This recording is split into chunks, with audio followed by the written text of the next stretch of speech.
Hey guys, this is our passage 3 very quickly. And you and I are going to read it together. One to go. As we read it, we are going to answer the question. 1978, of course, is the third passage there. And look at the beautiful passage that we're given there. The endeavor to maintain proper standards of fairness in journalism must be pursued. Standards and fairness. It is fatally easy for the journalist to deviate from the straight path. There is his natural desire to make a story and insidious temptation to twist facts to square with his paper's policy. Both are as indefensible as the framing of misleading headlines for the sake of effect. The conscientious journalists must check any tendency to bias and guard against the dangers inherent in personal antipathies or friendship and in traditional oppositions between rival schools of thoughts. And the passage went on to say, when a political opponent whose stupidity habitually provokes attack make an effective speech, honesty requires that he be given a credit for it. Where personal relationships might make it easier and more congenial to keep silent than to criticize, the journalist must never forget his duty to the public and the supreme importance of recording the truth.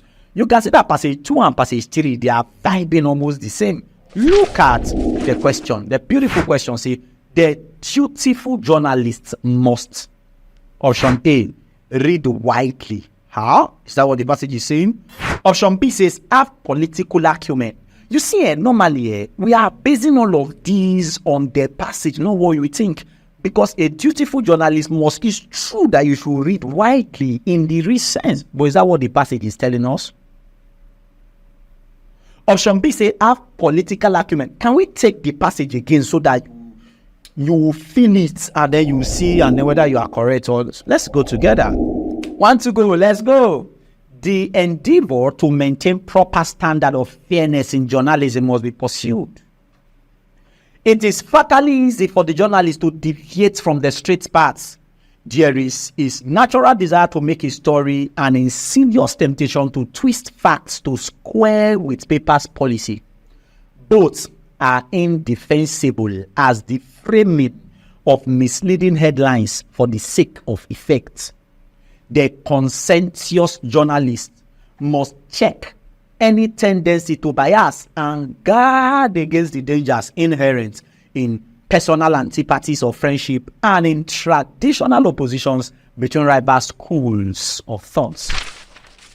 When a political opponent whose stupidity habitually provokes attack makes an effective speech, honesty requires that he be given credit for it. Where personal relationships might make it easier and more congenial to keep silent than to criticize, the journalist must never forget his duty to the public and the supreme importance of recording the truth. Now, let's look at what the question is saying there. Hold on a bit. The complete series of classes, right, as far as your syllabus is concerned regarding your Jamb and WAEC, everything has been covered in details for you in the LearnLift app. And guess what? The sweet part is that you have access to your CBT, right? You have access to your video lessons. You have access to your notes. You have access to your past questions. Everything from the beginning to the end is directly in the LearnLift app for you. So all you have to do is just mark down to Play Store or App Store and download the LearnLift app where you follow all your classes from the beginning to the end. A quick one before we move.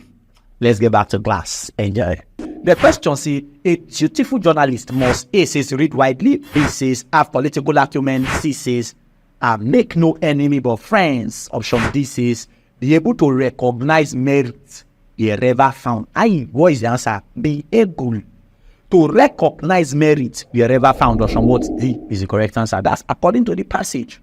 If you choose A, you are wrong. B, you are wrong. C, you are wrong. Normally, a journalist must read widely in the real sense, but that's not what the passage is driving at. A journalist must have political acumen, makes no friends, but makes no enemies but friends. Now, let's explain the passage so that you understand something. Now, first and foremost, I'd like you to understand is that the passage emphasizes the importance of integrity and objectivity in journalism. And as a result of that, it discusses various challenges that the journalist might face, such as temptation to distort facts, right? To fit a narrative, or to be influenced by personal relationships, probably like you and governor, people are friends. So you want to side governor, right?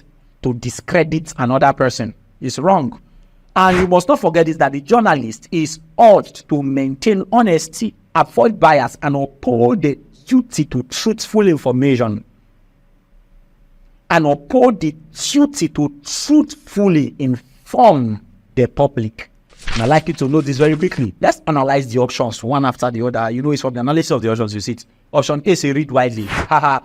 Why reading widely is beneficial to the journalist anyway, the passage does not specifically address it as a necessary trait. No, you must base everything on the passage, not what you think. The emphasis is on integrity and unbiased reporting rather than on the length and breadth of reading. Nothing concerning reading there.